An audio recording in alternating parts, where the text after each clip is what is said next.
It's only for family, Wendy. Her voice was sharp, practiced, final. I froze, my stomach twisting. Family. Wasn't I family? I'm Wendy Cole, 30 years old, a photographer from Eugene, Oregon. And I just learned I wasn't invited to my parents' 30th anniversary party, the same one I'd helped fund. Her words stung like a slap. Years of giving, forgotten in a single sentence. The phone felt heavier than truth itself. I didn't cry. I didn't plead. I felt something colder, clarity. I wasn't going to beg for a seat at their table. I'd build my own instead. One choice, one post, and their perfect celebration would crack open. They erased me from their table, so I made the world my audience. Have you ever been left out by the people you gave everything to? Tell me in the comments. Because what came next changed everything. I'd always been the dependable one. The quiet sister who filled the gaps. $15,000 for the leaking roof. $10,000 to help my brother finish law school. $2,000 a month so my parents could live comfortably.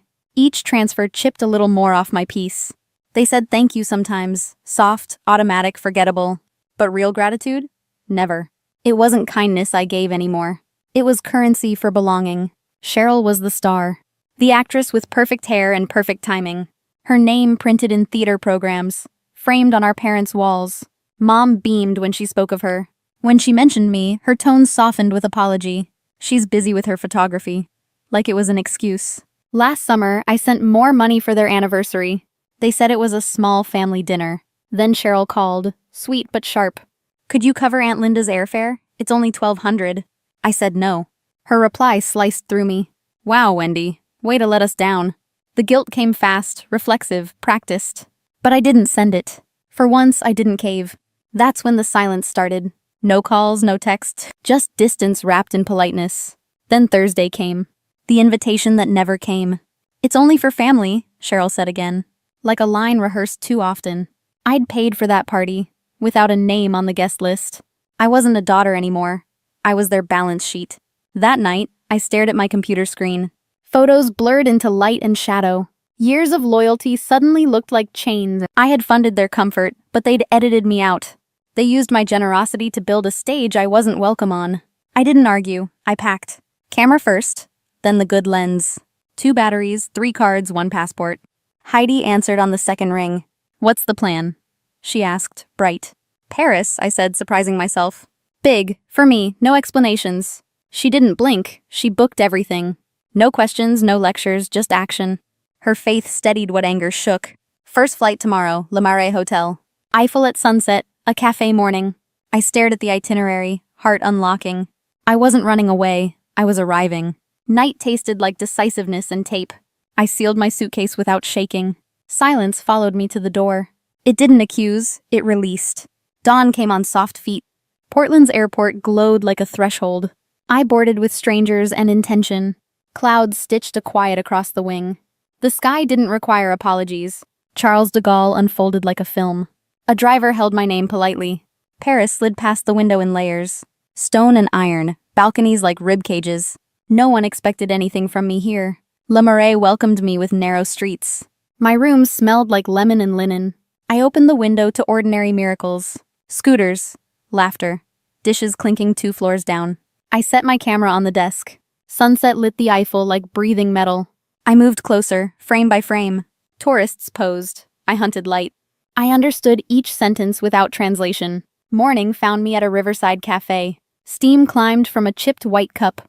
I photographed a crumb on porcelain. I could live inside small truths again. I walked until memories loosened. Past bookstalls and a violin's ache. Past lovers arguing softly in French. Everyone belonged to themselves first. I tried the feeling on gently. Back at the hotel, golden hour waited. I edited without hearing anyone's needs. Highlights down, warmth up, horizon leveled. My face surprised me on the screen. I looked like someone arriving home. I posted a carousel without commentary. Eiffel at dusk, coffee at dawn. A window open to ordinary light. Caption: Chasing joy in Paris. No mention of Oregon or invitations. No defense, no counter-argument. Just a declaration measured in pixels. Notifications bloomed like quiet applause. Not validation, witnesses. They didn't rewrite me. They saw me. I ate alone without loneliness. Bread tore cleanly in my hands. The check arrived with no expectations. I tipped well and kept walking. Night draped the city without pressure. Lines met, everything held. My name finally held too. I didn't need their table anymore. I had streets, light, and proof. It wasn't revenge, it was proof I could exist beyond them. Sunday in Portland glowed like a brochure. 50 guests. A jazz trio warming the corners, chandeliers rehearsed their golden applause. White linens, tall flowers, the exact sparkle. Cheryl curated the room like a stage. My post reached the party before dessert. Paris at dusk, coffee at dawn. Caption: Chasing joy in Paris. No explanation. Just me, visible elsewhere. Phones lit up around the room. Whispers stitched themselves between tables. A cousin tapped another on the shoulder. A neighbor frowned at her screen. Why isn't Wendy here? Traveled softly.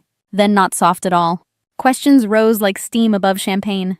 The room's smile tightened at the edges. Mrs. Janet Ward found my mother first. By the dessert table with the lemon tart. Donna, where is your daughter? My mother smoothed her dress twice. She's busy, Janet. Photography. Busy is an exclusion. She's your child. Silence pulled a chair and sat down. Faye texted me from the balcony. It's spreading. They saw your carousel. They're confused. I read it in my Paris room. The Eiffel glowed like an alibi. I hadn't planned this. I simply chose myself in public. Cheryl tried a toast anyway. To love, to loyalty, to 30 years.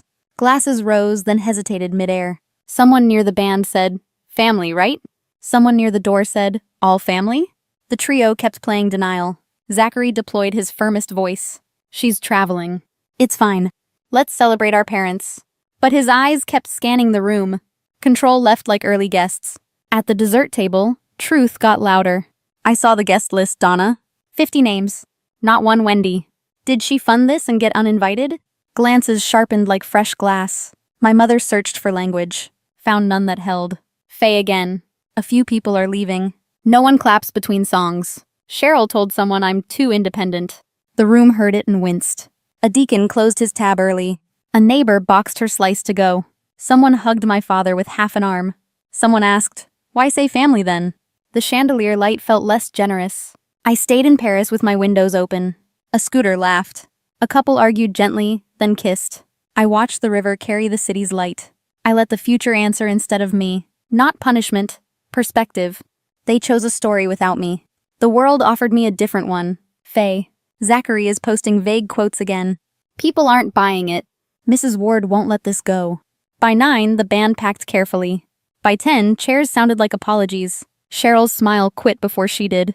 My parents counted centerpieces like answers. I didn't gloat. I breathed. Sometimes the kindest mirror is distance. Sometimes the truest sentence is absence. I hadn't spoken against them. I told the truth by living it. My silence was louder than their celebration. Mom called first, voice tight and trembling. Wendy, your post ruined everything.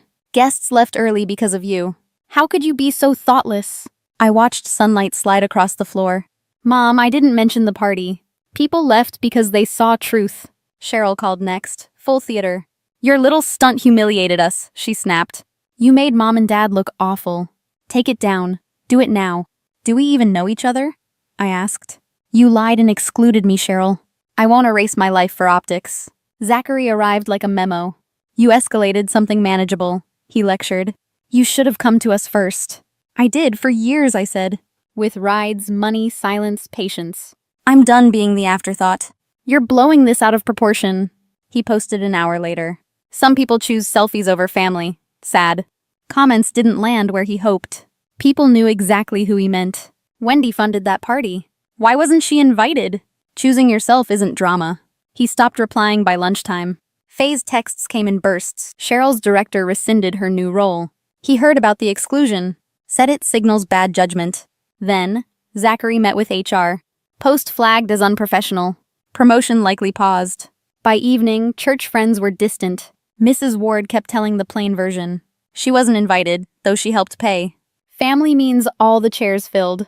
Potluck smiles thinned around my parents. Donna served pie with a shaking hand. Mom called again near midnight. Come home and let's fix this. We want things back to normal. Normal meant me funding and disappearing. I looked at the river's black ribbon. I'm building something different, I said. Not angry, just done with pretending. Her breath caught. The line went quiet. Heidi knocked with croissants and steadiness. You don't owe anyone your oxygen, she said. We ate on the sill, watching boats stitch the Seine. Paris hummed like a patient engine. I opened my laptop to work. Inquiries crowded my inbox like birds. A gallery asked for a meeting. A magazine loved the carousel tone. "Your eye feels honest," their email read. I saved it and let my shoulders drop. Cheryl texted once more. "Let's just move past this. No apology, no admission. Just forward." I typed, then kept it simple. "I'm moving past you excluding me. Forward isn't forgetting." Faye again, gentler now. "Are you okay, Wen?" I sent a photo of light. A window, a cup, a street ribboning. "Better than okay," I wrote back. I feel accurate. I didn't celebrate their stumbles. I honored my boundary with quiet. Not a door slammed, a door named. Not revenge, alignment. For once, I wasn't the fixer. For once, fallout wasn't my job. For once, the aftermath wasn't mine to carry or clean. 2 months later, the noise thinned. What remained was useful, steady mine. The gallery confirmed a spring opening. Paris hung large, honest, and breathing. Clients booked portraits without backhanded apologies attached. My inbox filled with work, not demands. Donna texted, "Come home, let's reset." Reset meant erasing the lesson learned. I archived it and brewed coffee. Normal had always meant my disappearance. I was done auditioning for belonging. Zachary stayed quiet at his firm. Cheryl chased smaller roles with larger smiles. Their outcomes weren't my weather anymore. I kept my forecast to light and deadlines. Heidi framed 2 prints for my wall. We leveled them while laughter found air. Faye dropped by with fresh berries. "Your show will be packed," she said. We cut stems and didn't mention Portland. Silence can be gentle when consented to. I walked the river at blue hour. Water stitched reflections into patient sentences. I repeated one until it fit. I didn't ruin anything by choosing myself. I ended a pattern that erased me. Peace didn't ask them for permission. Opening night smelled like varnish and daffodils. Feet shuffled. Voices softened. Cameras hummed like small bees. I thanked strangers for seeing what I saw. I thanked myself for staying visible. Mom lingered outside, then turned away. I let the door be a door. Boundaries weren't walls. They were maps. Not distance, direction. Not punishment, clarity with a compass. If you're carrying a table that won't seat you, stop. Set it down. Build one that remembers your name. Family without respect is debt disguised as duty. Love without room is performance, not shelter. You're allowed to choose rooms that breathe. I signed a print and finally exhaled. I didn't win against them. I returned to me. They edited me out, so I published my life at full size. Comment 1 if you've been excluded but chose yourself anyway. Comment 2 if you're still learning to set your first boundary. Subscribe for more stories, and share where you're watching from.